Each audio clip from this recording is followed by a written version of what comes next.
जो इस क्षेत्र में इस तरह की पंकज जी, लेकिन पंकज जी ने जो काम किया है वो सराहनीय है। मैं जहाँ भी जाता हूँ, कहीं भी खेती की बात होती है तो पंकज जी का उदाहरण जरूर दें और मैं कहता हूँ उनसे सीखिए किस तरह वहाँ पे सब्जी यहाँ बाहर भी भेज रहे हैं, मतलब एक्सपोर्ट हो रही है सब्जी गाजीपुर से, तो हम लोग के लिए गर्व की बात, और यहाँ के लोगों को भी दे रहे हैं। मेरे को बताया उस दिन जब मैं आया था पिछली बार उनके यहाँ के लोगों को भी दे रहे हैं। और ये हम लोग का माननीय प्रधानमंत्री जी ने कहा है, जो आज ऑर्गेनिक खेती करेगा उसको हम लोग सब्सिडी देंगे, उसको और फायदा करेंगे। तो हम लोगों को मैं चाहूँगा पंकज जी जैसे और जो किसान हैं वो और लोगों को बताएं, ये बहुत आवश्यक है। मैं हमेशा जो हमारे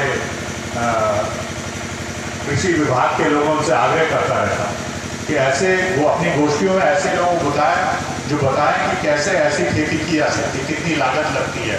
हम लोग कई लोग छोटे में भी कर सकते हैं। तो मैं यही आज मंत्री जी को भी कह जाना, मैं अपनी बात बाद में कभी करूँगा, लेकिन फिर से मैं पंकज जी को बधाई देना चाहता हूँ। आज फिर वो कई नई परियोजना का क्या हुआ है, मुझे भूमि पूजन एक और लगा, पानी हाउस एक और लगा रहे हैं। तो यही है, देखिए पहले था और लगा रहे हैं मैं, और हमारी शुभकामनाएं हैं तो कि दिन दुगनी रात चौगनी तरक्की करें और ऐसी प्रेरणा स्रोत बने किसानों की है।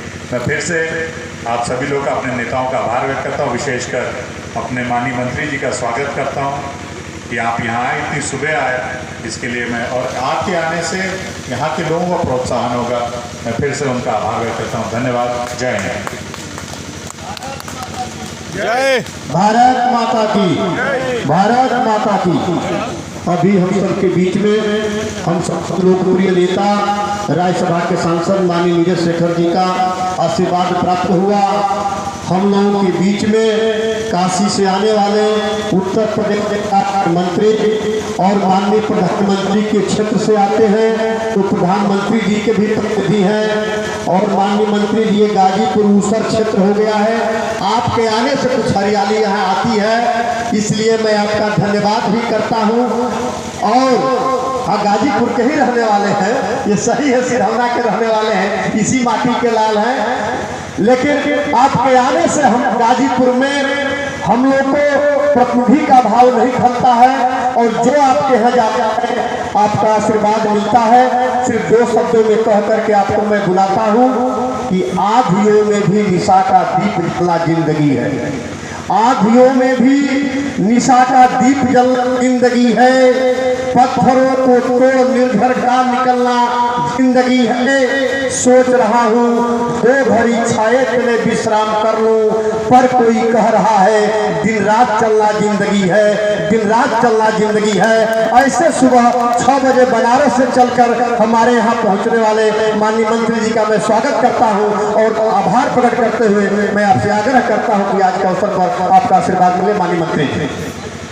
ठंडी के इस मौसम में तिवारी जी के शेरों ने लगता है जान भर दिया। आज के इस कार्यक्रम में नए पाली हाउस के भूमि पूजन के पवित्र अवसर पर हमारे बीच में इस देश की सर्वोच्च सदन में बैठने वाले, इस क्षेत्र की आवाज़, इस क्षेत्र के लोगों के दिलों की धड़कन भाई नीरज शेखर जी, हमारे जिला अध्यक्ष भाई सुनील सिंह जी, भाई वीरेंद्र राय जी, वीरेंद्र राय गुड्डू जी, हमारे सानंद सिंह जी, दिनेश वर्मा जी, प्रमोद राय जी, रामराज तिवारी जी, सौरभ राय जी, आप सबको अभी बहुत विस्तार से लोगों ने आपको बताया कि, लेकिन बड़ा सुनहरा दौर है नीरज भाई। जिस गरीबी और गुर्बत का परिचायक मोटा अनाज संयुक्त राष्ट्र ने 2023 को मिलेट्स ईयर घोषित किया, मोटे अनाज का वर्ष। योग करते थे आपके योगी हिमालय के गुफाओं में, कंदराओं में, और योगियों तक ही सीमित था। ये भोग की वस्तु नहीं थी, तो योग योगियों के पास था। उसको भी जनसुलभ बना दिया। देश के हर घर में, हर गांव में, हर मोहल्ले में, हर बस्ती में लोग योग करते हुए मिलते हैं। और योग को भी दुनिया ने 31 जून को विश्व योग दिवस के रूप में संसार मनाने लगा। मोदी जी ने छुआ है इस विधा को भी, खेती को, किसानी को। किसान राजनीति का विषय जरूर था 1947 से आज़ादी के बाद, लेकिन किसी ने किसान को आज तक कुछ नहीं दिया।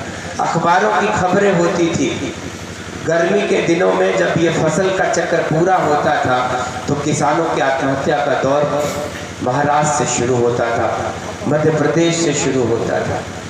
लेकिन पिछले दिनों आपने देखा होगा कहीं आपकी निगाह में खबर अगर आई हो, चाहे वो राजस्थान हो, कोई ऐसा प्रदेश नहीं जहां किसी किसान ने आत्महत्या किया हो, इसलिए कि किसान सम्मान निधि इस देश के इतिहास में पहली बार किसानों को मिली। और मैं अभी मध्य प्रदेश के चुनाव में था, 1.5 महीना, दतिया जिला, वहाँ की राज्य सरकार 6,000 अपनी तरफ से देती थी, तो वहाँ के किसानों को 12,000 मिलता था और इस चुनाव का वादा था कि 6,000 और मिलेगा, तो 18,000 रुपया वहाँ के किसानों को। आपके यहाँ भी आने वाले दिनों में यह रकम बढ़ने वाली है।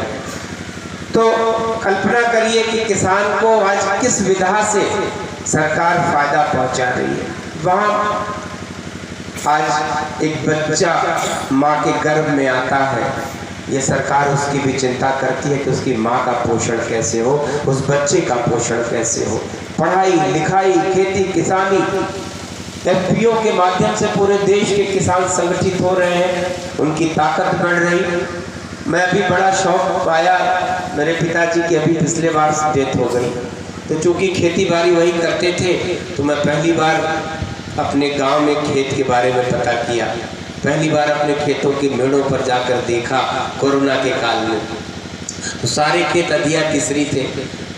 अभी एक खेत के बारे में मन में आया कि अपने लिए ऑर्गेनिक गेहूं पैदा कर लो, तो पता चला कि 7 वर्षों तक अगर आप किसी मिट्टी में लगातार ऑर्गेनिक खाद यूज करेंगे तब जाके उस मिट्टी का स्वभाव परिवर्तित होगा।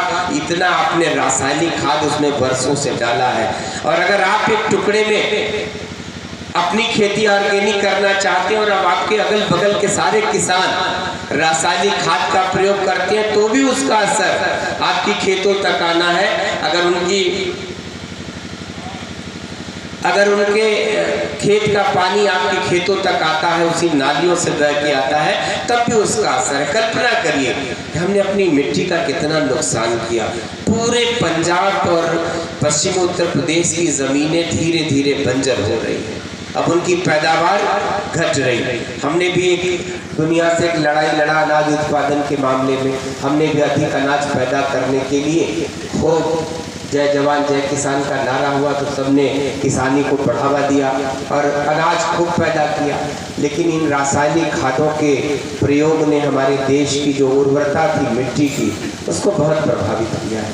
फिर से मोदी जी ने आह्वान किया प्राकृतिक खेती का और ऑर्गेनिक खेती का। इस देश के एक एक राज्य धीरे धीरे ऑर्गेनिक घोषित हो रहे हैं। आपको मैं बता दूं कि सिक्किम इस देश का इकलौता ऐसा राज्य है जो पूरी तरह से ऑर्गेनिक घोषित हो चुका, अर्थात तो पूरे राज्य में कोई रासायनिक खाद का प्रयोग नहीं करता। कल्पना करिए कि धीरे धीरे यह जो यात्रा है वो देश के सारे राज्यों में पहुंचेगी और सब लोग धीरे धीरे प्राकृतिक खेती और ऑर्गेनिक अनाज, अपने ऑर्गेनिक खादों का प्रयोग करेंगे। इसलिए कि मिट्टी को आपको न जाने कितने दिनों तक उर्वरक बनाए रखना है, वरना ये खाद का प्रयोग, रासायनिक खादों का प्रयोग, उसमें भी मोदी जी ने इतना परिवर्तन किया। यूरिया की ब्लैक मार्केटिंग होती थी तो